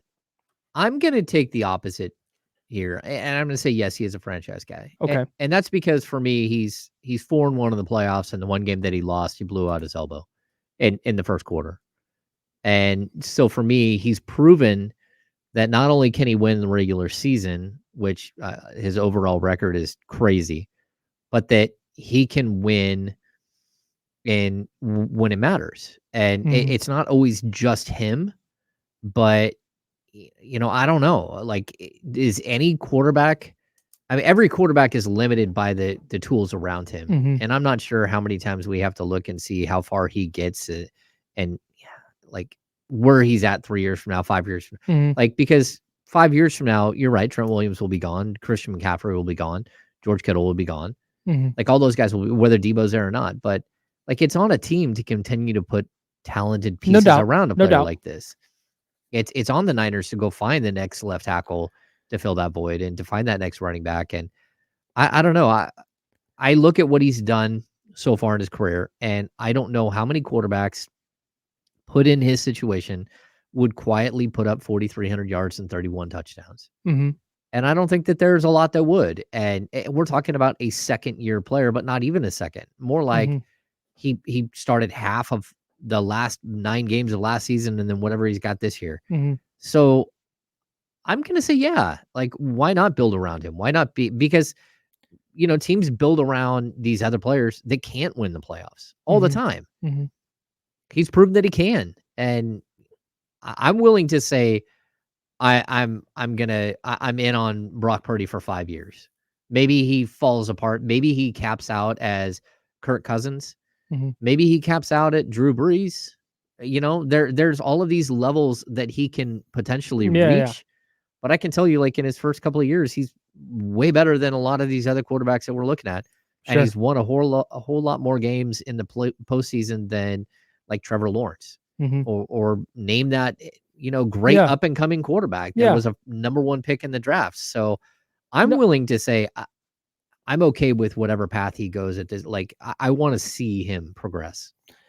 Yeah, I do too, for sure. But for me right now, so 2, 3, he's eligible for an extension after next year. They don't have to pay him until after 25. Got it. So to me, franchise quarterback is a guy that you no doubt are giving a Joe Burrow, Jalen Hurts, Patrick Mahomes, Josh Allen contract to. Those highly, highly paid guys. And right now, I don't need him to win the Super Bowl. And here's the thing is, this is not Brock Purdy's lone chance to prove whether he's a franchise quarterback or not. This Sunday is not, hey, Brock, by the way, your career is going to be made or broken by this. I'm not there. If they lose, I'm not going to go, whoop, you can't win one with Brock Purdy. Got to move on now. I'm not. That's crazy. No. I saw somebody who I respect greatly in Baltimore who put out this thing. He covers the Ravens, and he put out this thing that was like, Peyton Manning didn't win one until year 9. Drew Brees didn't win one until this year, and this and that. Lamar Jackson has time. And I agree. I am fully on board with that. We just need to offer Brock Purdy the same grace. No, I'm with that. It can't be, hey, he either wins it this year or he's never going to win one. Now, on the other side of that coin, I'm not, you said it's on the 49ers to restock the cupboard when Trent Williams leaves and when George Kittle leaves and when Deebo Samuel leaves and when Christian McCaffrey leaves. That's a lot of very, very high-end talent. And I don't know that it's realistic to go, yeah, hey, find a left tackle who's as good as Trent Williams. In fact, I'm going to almost guarantee that they're not. Well, no, but you could find a left tackle and a left guard that could equal what you have at this point. You can supplement it in different ways. You can find a good enough player there. For sure. Well, no, but you have to. I mean, any quarterback needs a left tackle. Yeah. So no doubt. But that's just my thing is, how much is Brock Purdy going to elevate a player if Deebo Samuel leaves after, let's say, next season? Let's just say Deebo Samuel's gone. And who's replacing? Jawan Jennings, a receiver that they drafted this year. And is that player A, going to be good as Deebo Samuel is? And B, if he's not, can Brock Purdy play at this level with a worse version of that player, with a worse second receiver? And that's the question I have. And I think that's a fair critique of him to this point. I think it's fair, but I think a year in, it might not be that fair. You know what I'm saying? Because, like, you have to see if he can develop and build a player, if he can develop and build a wide receiver, if he can develop another tight end. He hasn't been given the opportunity yet to be a guy who creates other weapons. Sure. right? Sure. So like I think one of the brilliant things about Tom Brady, not just the 6 Super Bowls, Uh-huh. it's that he was able to create players along the way. Mhm. And he was able to get by with, where they give up a second round pick to get Wes Welker, who was okay in Miami, like as a young player, but like then he just succeeds like Right, beyond right. wildest, Danny Amendola, like all these Julian guys. Edelman. Yeah, all these guys that he was able to create. Gang of running backs, James White, Danny Woodhead. Yeah, and then the same thing with tight ends. They had a string of tight ends where, of course Gronkowski is amazing, but they had other tight ends along the way that that Tom Brady helped build and create. We haven't got to the stage where we get to see if he can do that. Sure. And we're right now we just got to that stage with the Kansas City Chiefs and Patrick Mahomes, and the answer was not through 16 games. He was at 17, 18 games. He wasn't able to, but now he's slowly starting to see, like, if you stick with it, what it can look like with Patrick Mahomes trying to create these other types of receivers. I don't know. Like it's too early to tell any of that stuff if he's going to be the guy. Sure. But I definitely think that he is a guy that you could stick with for a long, long time. And at worst, he's going to be a high end game manager. And at best, he could be something super special that wins a whole bunch of games and wins a whole bunch of titles. Sure.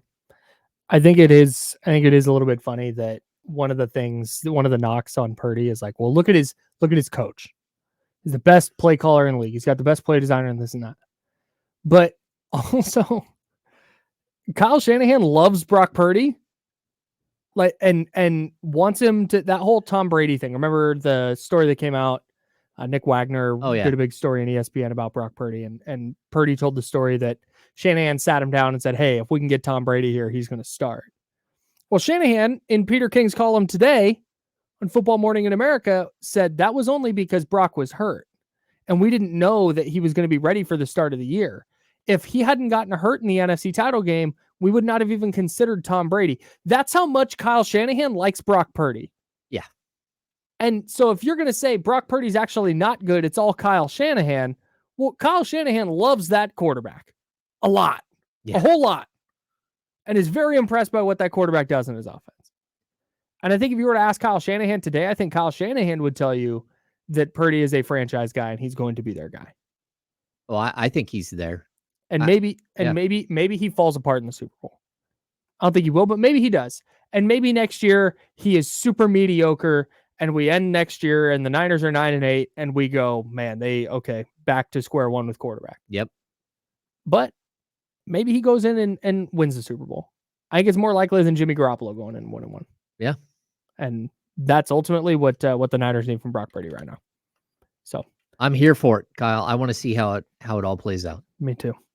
All right. We'll have more NBA trade deadline stuff for you. We'll have another Jiffy Lube Fast Break player of the game, and we will look ahead to the Kings.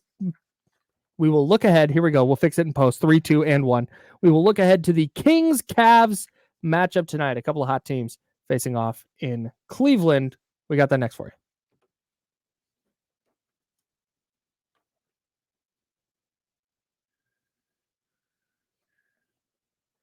Hello, everybody.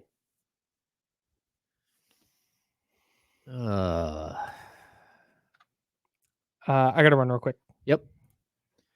What's going on, everybody?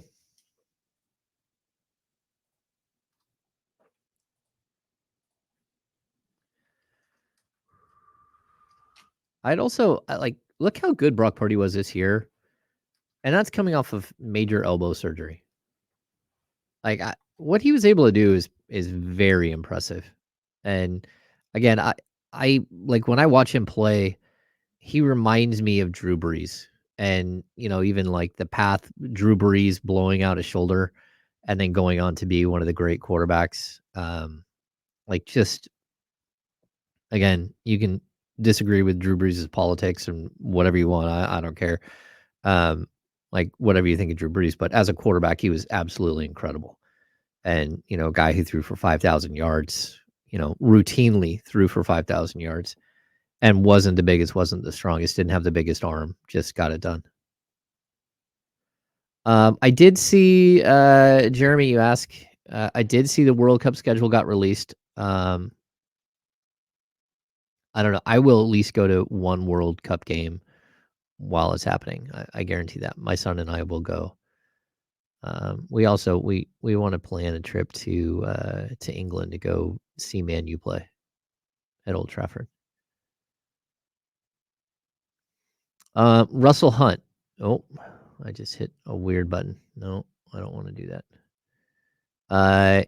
If Brock Purdy is similar to what Jimmy G is, are you okay with that? Well, here's the problem. He's already better than Jimmy G, in my opinion. I don't think Jimmy G ever had a season where he was this good. At least I like just watching him play. Like stats wise, I don't think Jimmy G had a season this good, but maybe he had one that was close. Scout Recycler. Brady made all those guys better. He did, but what I'm saying is we haven't had the opportunity to see if Brock Purdy can make players better. Like we're a year in.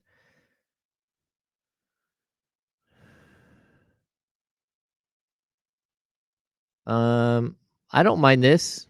Sending multiple second rounders to Brooklyn for Royce and send Davion and another second to Washington for DeLon Wright or Tyus Jones. Tyus Jones makes $14 million. It's really difficult, although he's a free agent after this season. DeLon Wright is, I think, under contract one more year and makes a pretty decent amount of cash. Kyle and I were talking about this earlier.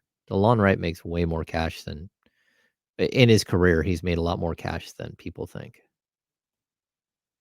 The Kings should have never traded DeLon Wright. But if you don't trade DeLon Wright, there never is a Malik Monk. I would kind of gander.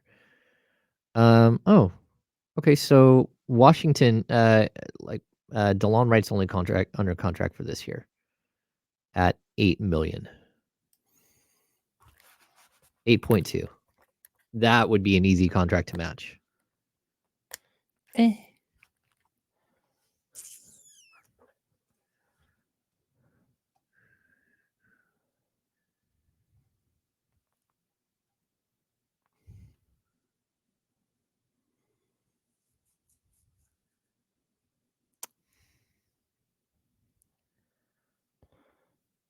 Yeah, I like you guys asked about Tyus Jones. I really like Tyus Jones, but Tyus Jones makes $14 million. And I know he's like he can play the 1 and the 2, but realistically, you're looking at a player that how would he get minutes? Realistically, we're looking at being back. Oh.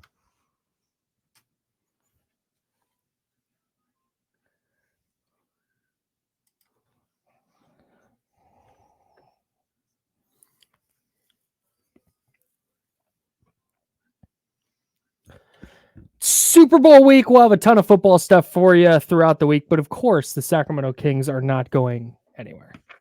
We'll have plenty of Kings coverage for you all week on the Insiders. That's James. I'm Kyle. We're hanging out with you until noon, and we'll give way to D-Lo and KC. Want to remind everybody, tonight at 5:45 p.m., we'll have Big 12 basketball for you. And an in-state rivalry. Kansas, the number 8 ranked team in the country, taking on Kansas State, featuring a couple of players that you're going to want to see. All right. Mm-hmm. Kansas K-State. I like it. And this is, dude, you know what? I've worked for a lot of people in radio. Charlie is the best boss I've had. And I don't say that just because he's here and he's listening. And I have to, right, I'm probably listening and I'm going to have to talk to him again today. But when he gives me the, like, here's what's going on today, there's notes about like why this matters to people. And it's Kansas at Kansas State. Of course, March Madness coming up. Oh, yeah. We'll probably be doing at least a little something March Madness related on this program. Yes. So of course, start doing your bracket research now. I'll be watching while we're on, so I mean that's at least part of it. Yeah, it's gonna be. We'll be. We'll do brackets and all that jazz. Of course we will. Yeah, we'll go sure. all out. Yeah. And then when. Wait, hang on. We got Big 12 when that other game. Oh, I see. Got it. Okay. Here we go. We here? Yeah. We good? You just watching me struggle through this? Okay. No, you're all right. ESPN 1320. It's your exclusive radio home of NCAA men's basketball tournament. So make sure to tap into ESPN 1320. There it is. It's fine. Let's do this. Charlie's note, I misread it. I misread what it meant. It was okay. Jiffy Lube Fast Break player of the game. Charlie Here's how we also get back uses really nice stock usually for his. Oh, dude, this is such high quality paper. Yeah. Like there's a lot of times he'll even like cut it in half and like. Oh, yeah. He uses the He's a high pro. end cardstock. He's a freaking pro, dude. Yeah, he is. And meanwhile, I'm just a jerk over here with regular paper. We're fine. ESPN1320.com. Jiffy Lube Fast Break player of the game for Saturday night against Chicago Bulls. Oh, yeah. It's an easy one. I think it's a super easy one. Yeah, De'Aaron Fox is your Jiffy Lube Fast Break player of the game. After pouring 41 points in against Chicago, he had 4 boards, 4 assists, 5 steals, 5 of 11 from beyond the arc. He was 13 of 24 from the floor in 35 minutes. De'Aaron Fox is your Jiffy Lube Fast Break player of the game. Go to ESPN1320.com. You will see the contest page right there, front and center. The code word, All-Star. One word, hyphen, what? 2 words. 2 words. 2 words, All-Star. All-Star. Because that's what he is. That's what he is. He didn't get named one, but De'Aaron Fox is an all-star, and he looked like it in Chicago. 41 points, and the Kings needed all of them to stave off a furious Bulls comeback. They trailed by as many as 30 in that one. The Kings end up winning by 8. Got down to 3. Got down to Yeesh. 3. Ugh, Whoosh. it's fine. They held him off. That's all They that matters. did. I agree. Got the W. Blowing a 30-point lead and getting it down to 3, ostensibly giving up a 27-0 run. I know they didn't, but that's what that equates to. Yeah. Is so much easier to swallow after you win.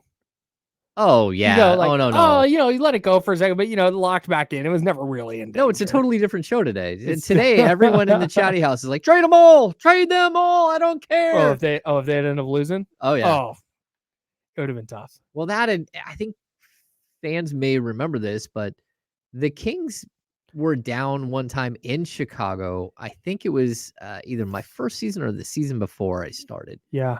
And they went on a 31-1 run Yes. against the Bulls and came back and beat the Bulls. Remember that? Yeah, that was Is a good that one. 09-10? I think it is 09-10. I'm going to look for this. This is not going to occupy all of my brain space. Okay. Sorry. Yeah. I just remember Jason Thompson was on the team, and I believe it's the year before I started. Yeah, it was 09-10. Yeah. It was December 21 of 2009. The Kings got outscored 67-43 in the first half.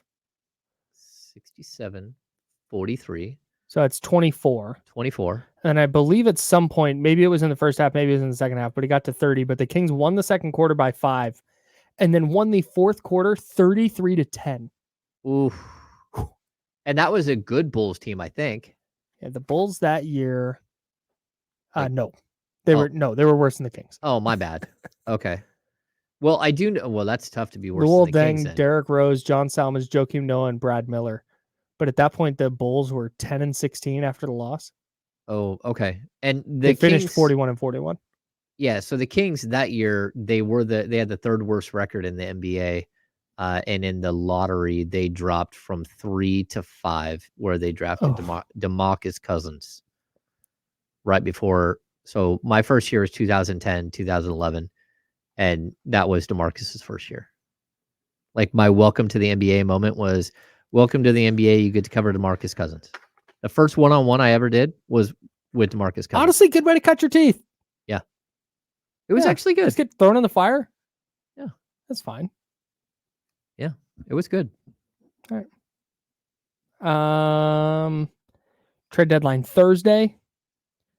There's just gonna be I forgot wild. what did I tease? That's gonna be. Oh, I remember what I teased. Sorry, I've been trying to remember what the hell I've been wanting to get to, and it's because it was on the first page of our rundown. Oh, It's okay. my bad. It's my bad. I have 2 things. One, the Malik Monk thing from earlier that I still have a question mark next to, and then the Royce O'Neal, Dorian Finney-Smith, DeLon Wright trio that came up in a Hoops Hype piece by Michael Scotto this morning, friend of the show. Yep. Michael Scotto. I want to start with the Malik Monk thing, then we can talk trade stuff. Yep. So you have in our good, bad, and ugly, you wrote that Malik Monk wakes up. and he's been good the last couple of games after a stretch of games where it was worth wondering what the heck happened to Malik Monk. So my question is, and this may be unanswerable, but you write that he woke up, or is this just him? Is this just what we're going to get from Malik Monk, where he looks like, wow, 6th man of the year for this stretch of time? And then, wow, should Malik Monk be playing every night for this stretch of time? Okay, so if I look at the 5 games before we get to, so is it 5 or 6? I think it's 6.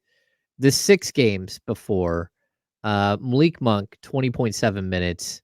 He averages 7.3 points, 4.3 assists, 2.3 turnovers. So struggle. He shot 15.8% from 3 and 38.5% from the field.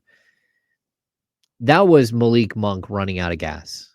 And then what we saw in my opinion, in Indiana and Chicago was him figuring it out and saying, okay, I have to get back to the player I am.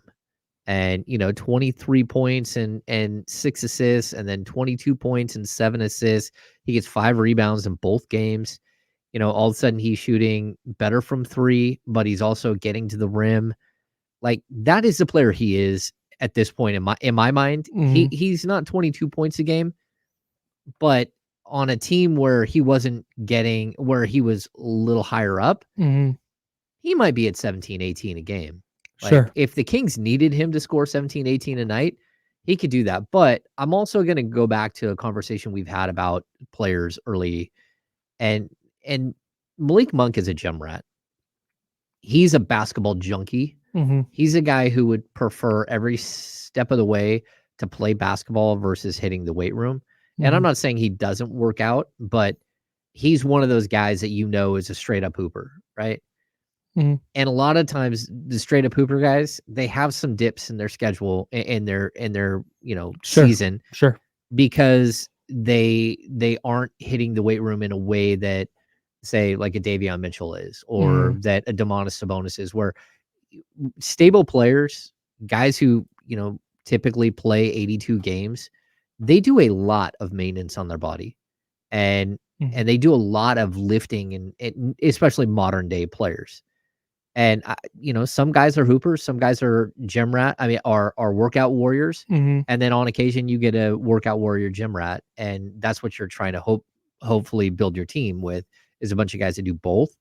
I just think like there are going to be times always where he runs out of gas, and like you can say the same thing about Kevin Huerter. Like, I thought Kevin Huerter would come into this season in way better shape, like ready, like he's kind of the same dude. Yeah. And those dudes have big lulls in their season. And so I think the fact that it's a 6-game lull for Malik, and one of those games he was actually really good in Atlanta,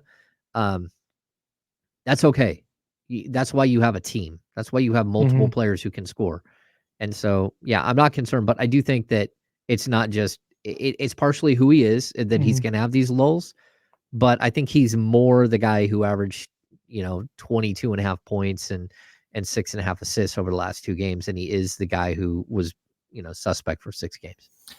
Yeah, I tend to agree. I don't know. I have a little bit of a concern with that. Just with his importance to the team. And granted, I mean, as a 6 man, it's not like there's a ton of 6 men out there who are just consistent night in and night out.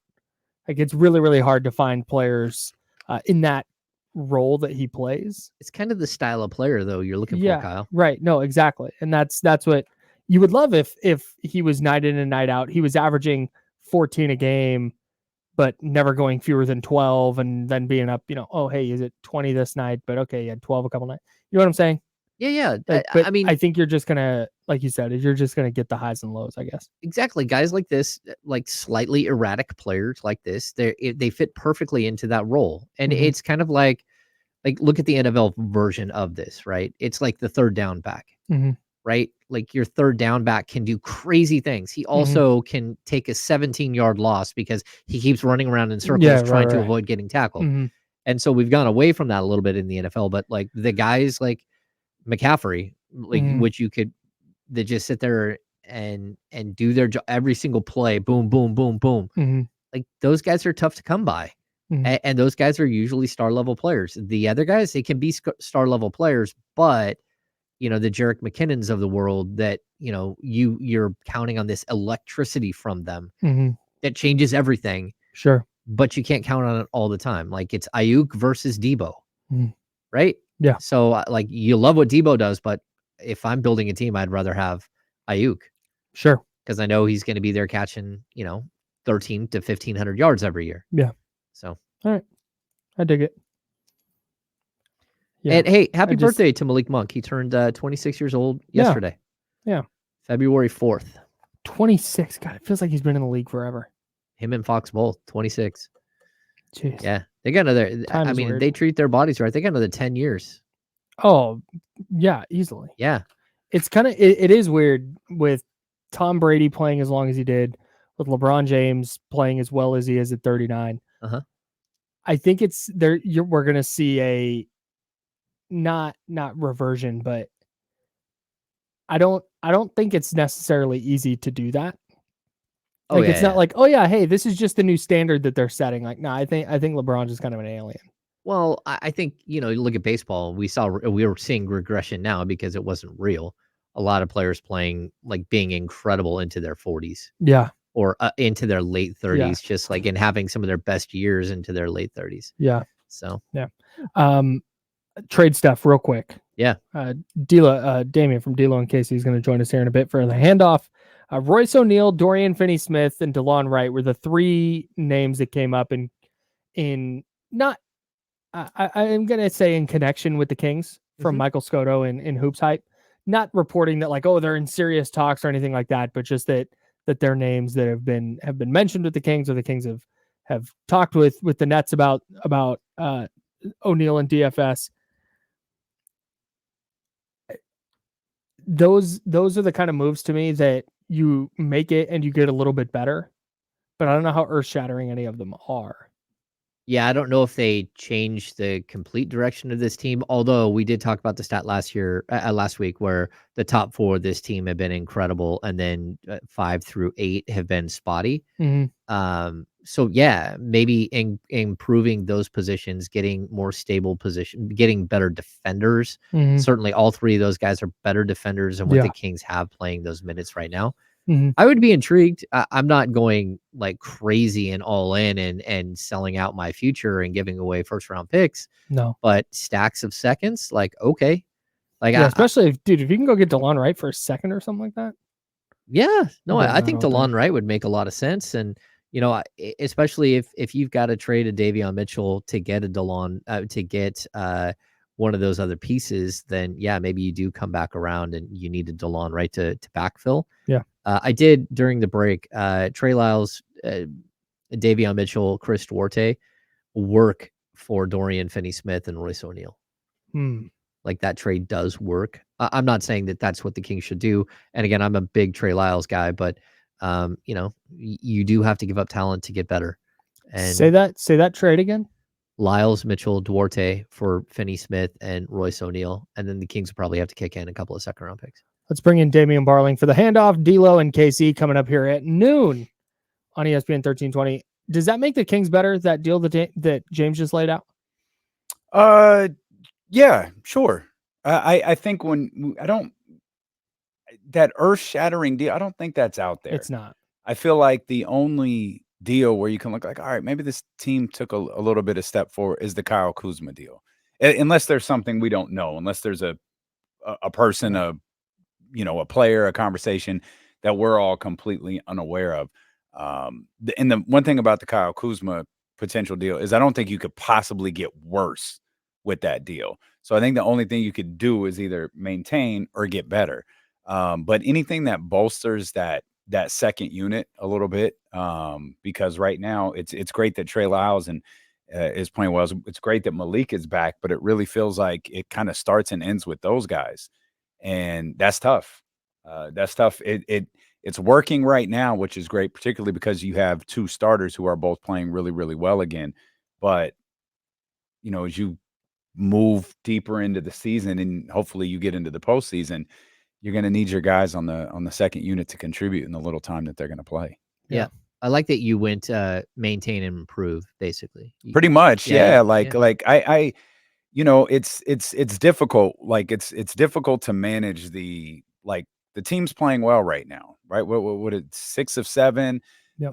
They're 5-1 on the road trip, and it's like, okay, but it wasn't that long ago they lost 4 in a row when we Right. weren't really sure what was going on. You had the Phoenix game in there. You had the just a poor effort against the shorthanded Indiana team. And then, of course, you had the Dame Lillard game. So it was difficult to measure what you're seeing. And now that you're able to get a little further away from those games, it's like, hey, maybe they're playing pretty good. Maybe we overreacted a little bit. And maybe if we set our sights on the fact that the top 4 teams in the West are really, really good, and they're probably going to fight it out amongst each other, if you can just solidify yourself in that second tier with Phoenix and then perhaps like New Orleans or whoever's lingering around New Orleans, that's probably the best route for the Sacramento Kings. And right now they're in the prime position of that fifth spot, though it's going to be difficult to stay there, with the red hot Cleveland Cavaliers tonight. Man, I'm intrigued.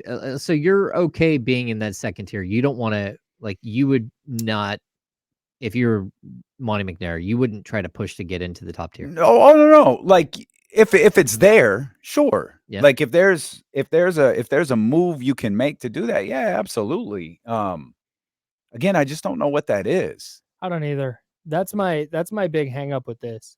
Is if we're taking, and we did this earlier, we just went through the roster and like, okay, who's on the table, who's not, who are you willing to deal, who are you not, that kind of thing. Mm-hmm. If you're taking Fox, Sabonis, and Murray completely off the table, then I don't think a move of that nature that has a seismic move like adding Domantas Sabonis. Yeah. It's like that took trading Tyrese Halliburton. That's a big deal. Yeah, but and you're right. You're 100% right. And the first thing you said with De'Aaron, Domas, and Keegan, yeah, they're all off the table. Right. So not every trade you make is a seismic trade. Not every trade you make can be the Tyrese Domas trade, right? You found your pillars now, right? And you are in a great position because there's a lot of teams in the league where their top 3 players, and this was the downfall that James laid out weeks ago about any idea of Zach LaVine. You acquire Zach LaVine, you're done. Yep. That's your team. Yep. That's the end of it. And with Keegan, that's not the case because Keegan is on a rookie scale contract. So you have the third guy on your team and he's on a rookie scale contract. You got other guys who have third guys on their team that are making, $200 million, $180 million, different things like that. That's their team. This Sacramento squad can continue to evolve. It can continue to get better. And if you could just find pieces to complement those guys, that's what you need to do right now. And I think Kyle Kuzma is a complementary piece. He's just probably the highest level of complementary piece that you could potentially acquire. Yeah, I mean, I think if I'm going to put Kyle Kuzma, Jeremy Grant sort of in the same bucket, right? Yeah. Except for what Kyle Kuzma's contract does versus what Jeremy Grant's contract does. Mm-hmm. Like, if it doesn't work with Kyle Kuzma, you can bail. You can get out from underneath that contract with no problem at all. Mm-hmm. I mean, 25.5, 23.5, 21.5, and 19.5. Mm-hmm. The Jeremy Grant deal, on the other hand, as it starts to escalate, that gets a little sketchy for me. Mm-hmm. And so I think you're right. Like Kyle Kuzma is the target, and whether they want to trade him or not, that's a whole other situation. But I think that he's a guy that just instantly does make you better. He just gives you more, especially if you can keep most of the other pieces in place, which can get a little dicey and which will cost you more draft capital. But I would be willing to trade a little bit more draft capital and to keep the main core together, even if you want to include Harrison Barnes and Kevin Huerter in that. I wouldn't be worried about draft capital at all. Yeah. I don't care anymore. Me either. I get you. It is if you're, I think they are on a track, even with just forget Keegan's ascension. If you have Domantas Sabonis and De'Aaron Fox, 2 borderline all-stars. No, too soon? Okay, fine. No. 2 legitimate, thank you. Hey, here we are. 2 legitimate all-star caliber players, right? You're gonna be good regardless of and I think Monty McNair's a good enough GM that they're not gonna stink anytime soon. Well, that's the whole And idea. If your goal is titles, then dude, get rid of whatever draft capital you need to get rid of. If you believe in Keegan Murray, and it feels like this entire fan base does, yeah. If you believe in Keegan Murray what they do, what the Kings do over the course of the next 4 days doesn't really matter. Yep. Yeah. It doesn't. Like we're all guilty of it, and Mike Brown is guilty of it, using terms like contender. And I understand those are terms you use when James Ham's not around and when Jason Anderson's not around. Those are things you could say to your team. When you start saying them publicly, you start talking about it. And that was one of the first things that made me, where are we wrong about this? Is this Sasha kid? What is Sasha? Yeah. We're talking contenders, and it's clear. Maybe a little misstep by everybody involved, but this is still a really good basketball team that's still growing and still evolving. And Keegan's growth is a big part of it, and Malik Monk's future is a big part of it. All right. That's Damian Barling. D'Lo and Kenny. No KC this week. It's D'Lo and Kenny. No KC today at all. What? No, KC's out. It's just me. Oh. He's preparing. He's preparing for the week. He's getting dialed. He's grinding. So he's in the lab. He's getting dialed. I love that for him. Well, hey, if you need anything, let me know. I appreciate we're around. it. We're around. D'Lo coming up next on ESPN 1320.